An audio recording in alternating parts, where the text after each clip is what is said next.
మీరు ఎప్పుడైనా సరే ఇంట్లో పాప్లెట్ ఫిష్ ఫ్రైని ఈ విధంగా ట్రై చేశారా? ఒక్కసారి ట్రై చేయండి. ఒక్కసారి ట్రై చేశారంటే దాని తర్వాత నుంచి ఈ విధంగానే మీరైతే ట్రై చేస్తూ ఉంటారు. ఎందుకంటే ఈ రెసిపీ యొక్క టేస్ట్ అనేది అంత అద్భుతంగా అయితే ఉంటుంది.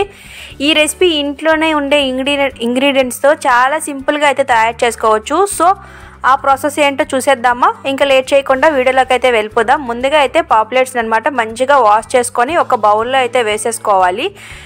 చేపలు అనేవి మంచిగా వాష్ చేసుకుంటేనే వాటి యొక్క నీసి వాసన అనేది పోతుంది. దాని తర్వాత ఒక ప్లేట్ అయితే తీసుకోండి. ఆ ప్లేట్లో మనకి కావాల్సిన మసాలాలన్నీ కూడా యాడ్ చేసేసుకోవాలి. ముందుగా అయితే పసుపు, మీరు ఎన్ని చేపలు తీసుకుంటున్నారో దానికి తగినంతగా పసుపు, ఉప్పు, అలానే రెడ్ చిల్లీ పౌడర్, అలానే కొరిండర్ పౌడర్ ధనియాల పౌడర్ని అయితే యాడ్ చేసేసుకోవాలి. ఇలా ధనియాల పౌడర్ యాడ్ చేసేసుకున్న తర్వాత ఇప్పుడు ఇందులోనే ఫిష్ మసాలాని కూడా యాడ్ చేసేసుకోండి. ఇలా చేపల మసాలా యాడ్ చేసేసుకున్న తర్వాత ఇప్పుడు ఇందులోనే కొంచెం అల్లం వెల్లుల్లి పేస్ట్ కూడా యాడ్ చేసేసుకోవాలి. ఇలా అల్లం వెల్లుల్లి పేస్ట్ అనేది మీరు తీసుకున్న చేపల క్వాంటిటీ బట్టి అయితే యాడ్ చేసేసుకోండి. ఇక్కడ నేను 3 చేపలకు సరిపడినంతగా ఇవన్నీ కూడా యాడ్ చేస్తున్నాను.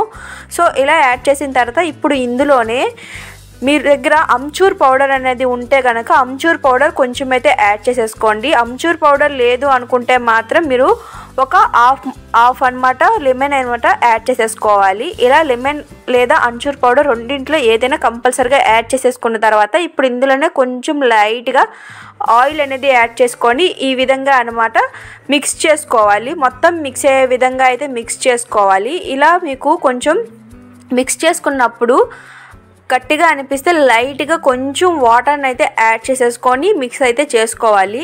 ఇలా వాటర్ యాడ్ చేసి మిక్స్ చేసుకోవడం వల్ల ఏంటంటే చేపకి మనం మసాలా రాసేటప్పుడు బాగా అయితే పడుతుంది.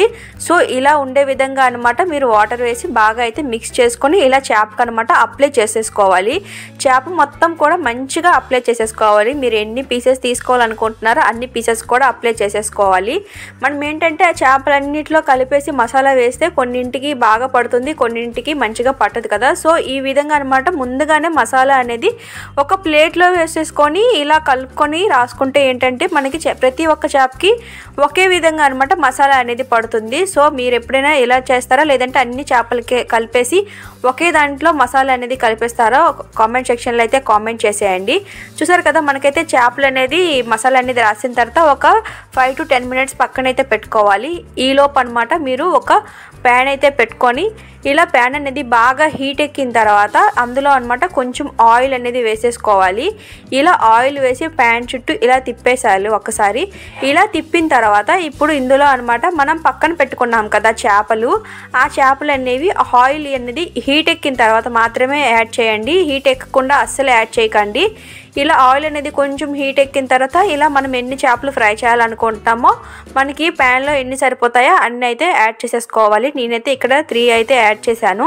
ఈ విధంగా యాడ్ చేసిన తర్వాత దీన్ని అనమాట కొంచెం ఆయిల్ అనేది ఈ విధంగా స్ప్రెడ్ అయ్యే విధంగా అయితే కదిపించి దాన్ని అనమాట వేడి చేసేసుకోవాలి. ఇలా మొత్తం ఒక సైడ్ మొత్తం బాగా ఫ్రై అయిన తర్వాత మనకి ఒక సైడ్ అనేది ఫ్రై అవ్వడానికి ఒక 3 to 4 minutes అనేది పడుతుంది. వంటను మొత్తం అయితే లో ఫ్లేమ్లో పెట్టేసి మనం అంటే కుక్ చేసేసుకోవాలి. ఇలా ఒక సైడ్ ఫ్రై అయిన తర్వాత ఇంకొక వైపు అనమాట టర్న్ చేసేసుకోవాలి. ఇలా మొత్తం 2 వైపులు కూడా టర్న్ చేసుకొని దీన్ని అనమాట బాగా అయితే ఫ్రై చేసేసుకోవాలి. ఈ రెసిపీ అనేది చాలా అంటే చాలా సింపుల్ అండి. ఈజీగా అయితే ఇంట్లో తయారు చేసేసుకోవచ్చు. చూసారు కదా 2 వైపులు కూడా ఇది బాగా ఫ్రై అయిన తర్వాత దీన్ని వేడివేడిగా ఉండేటప్పుడు దాల్ చావల్తో తింటే టేస్ట్ అనేది సూపర్గా అయితే ఉంటుంది. చూసారు కదా ఎంత సింపుల్గా ఈ రెసిపీ అనేది రెడీ అయిపోయిందో.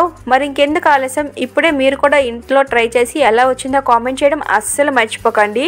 ఈ వీడియో మీ అందరికీ నచ్చిందని అనుకుంటున్నాను. వీడియో నచ్చితే మాత్రం వీడియోని అయితే లైక్ చేయండి, షేర్ చేయండి, మన ఛానల్ని అయితే సబ్స్క్రైబ్ చేయడం అస్సలు మర్చిపోకండి. ఇలాంటి మరెన్నో వీడియోస్తో మళ్ళీ కలుద్దాం. అప్పటి వరకు మన ఛానల్ని అయితే వాచ్ చేస్తూ ఉండండి. అంతవరకు బాయ్ బాయ్.